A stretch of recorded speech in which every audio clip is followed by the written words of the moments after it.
ওর হিজাব পছন্দ, ও সিঁদুর পছন্দ না, ওর জন্য অপারেশন সিঁদুরের নামে ওর আপত্তি।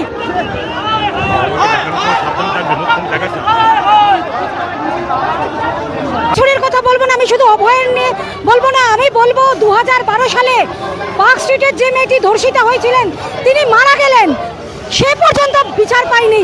তারপরে একের পর এক ঘটনা ঘটে গেছে, কেউ বিচার পায়নি। সুতরাং প্রত্যেক অপরাধী যদি বিচার পেত তাহলে আজকে এই অভয়ের ঘটনা ঘটতো না, এবং কদিন আগে যে ল কলেজের যে ঘটনা ঘটতো না। সুতরাং এখানকার প্রশাসন স্ট্রং নয়, প্রশাসন স্ট্রং না থাকার দরুন আজকে প্রতিটা পদক্ষেপ এইরকমভাবেই হচ্ছে। প্রতিটা মানে অপরাধের ক্ষেত্রে কোনো পদক্ষেপ নেওয়া হচ্ছে না। কি পদক্ষেপ নেওয়া হচ্ছে? যখনই কেউ ধর্ষিতা হচ্ছে তার এগেনস্টে কোনো কিছু লাগিয়ে দেওয়া হচ্ছে, যে হয় কোনো প্রেম ঘটিত, নাহলে ছোটোখাটো ভুল, এইসব বলে এই অপরাধীদের আরও সাহায্য করা হচ্ছে। সেই জন্য এই যে আমরা কদিন আগে দেখেছি উত্তরপ্রদেশে একটি ভিডিও ক্লিপিংস দেখে সেই ছেলেটি যিনি অসভ্যতম করেছিল তাকে পুলিশ শাস্তি দিয়েছে। পশ্চিমবঙ্গের সেই প্রশাসনকে দেখতে চাই। পারবেন কি মুখ্যমন্ত্রী সেই প্রশাসনকে পশ্চিমবঙ্গে প্রণয়ন করতে? যদি উনি পারেন তাহলে করুন, আর যদি না পারেন উনি পদত্যাগ করুন। ওই প্রশাসনের এইরকম প্রশাসন আমাদের চাই না, আমরা চাই সুশাসন।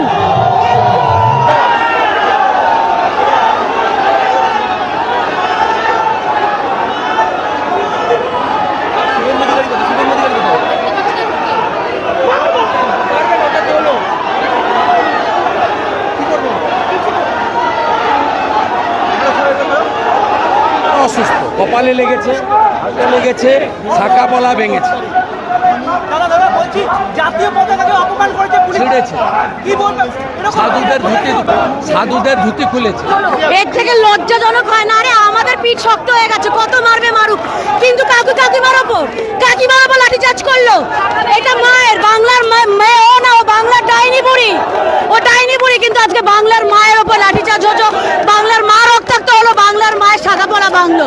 তো শাখাপলা পছন্দ করে না, ওর হিজাব পছন্দ, ও সিঁদুর পছন্দ না, ওর জন্য অপারেশন সিঁদুরের নামে ওর আপত্তি।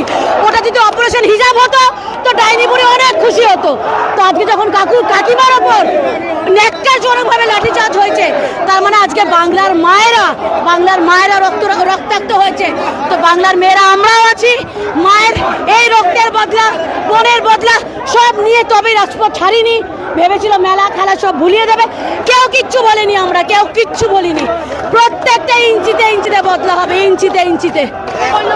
বললাম তো, পুলিশ আর বলো না, আমি ওদেরকে বলেছি মমি। ওরা ওই সাদা পোশাকটা পরে ওরা উর্দি সম্মান রাখতে জানে না, ওরা মমিতে পরিণত হয়েছে। যারা মেয়ে বউকে খাতে শুয়ে দিচ্ছে, অনুব্রত মেয়ে বউয়ের সম্মান, যারা নিজের বাড়ির মেয়ে বউয়ের সম্মান রক্ষা করতে পারে না, ওরা করবে আপামর রাজ্যের মহিলাদের সম্মান রক্ষা। আরে ভাগ তু, চলো হঠাৎ আমাদের পিঠ শক্ত গেছে, মারবে তো মারুক।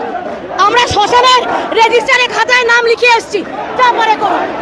এই মমতা এই অভয়ার কেসটাকে ধামাচাপার জন্য আজ ক্লাবে 1,10,000 টাকা দিচ্ছে। কিসের টাকা? কোথা থেকে? সাধারণ মানুষ গ্রামে আপনারা যান, গিয়ে দেখুন কিভাবে রাস্তাগুলো করে রেখেছে। এখনো কিছু গ্রামে পাইনি। আজকে কেন আমরা আন্দোলনে নামবো? এই বিচার যদি সেই সময় হয়ে যেত আমরা রাস্তায় নামতাম না। উনি ক্লাবে টাকাগুলো দিয়ে মনে করছে যে এটাকে এই কেসটা আবার ধামাচাপা দেবো, কিন্তু মানুষ আর শুয়ে নেই, মানুষ এবার জেগে উঠেছে। এই বাংলার থেকে আমরা এইছি আজকে কোনো পলিটিক্স কথা বলতে না, আমরা এইছি আমার বোনের, এই যে আমার হাতটা খালি, কে পড়াবে আমাকে রাখি?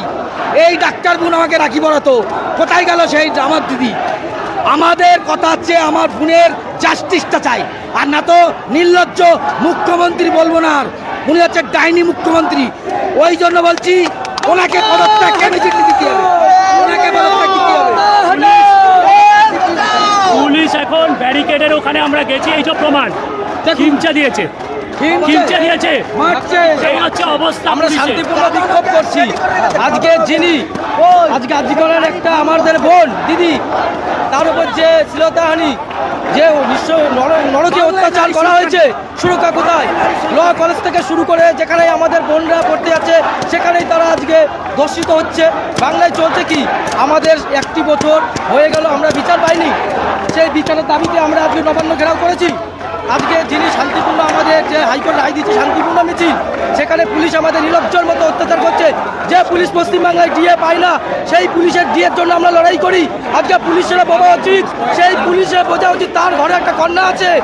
আজকে তৃণমূলের নেতা অনুব্রত মণ্ডল পুলিশকে গালাগালি দেয়, আর সেই পুলিশ তাদেরকে প্রোটেকশন দেয়। আর সাধারণ মানুষ আজকে কোনো রাজনীতি নয়, রাজনীতির রং বলে একটি বোনের 1 বছরের যে সুবিচারের দাবিতে আমরা আজকে পথে নেমেছি, সেই বোনটির মাকেও পর্যন্ত মৃত্যু অজ্ঞার মতো পুলিশ মেরেছে, হাতের শাখা ভেঙে দিয়েছে।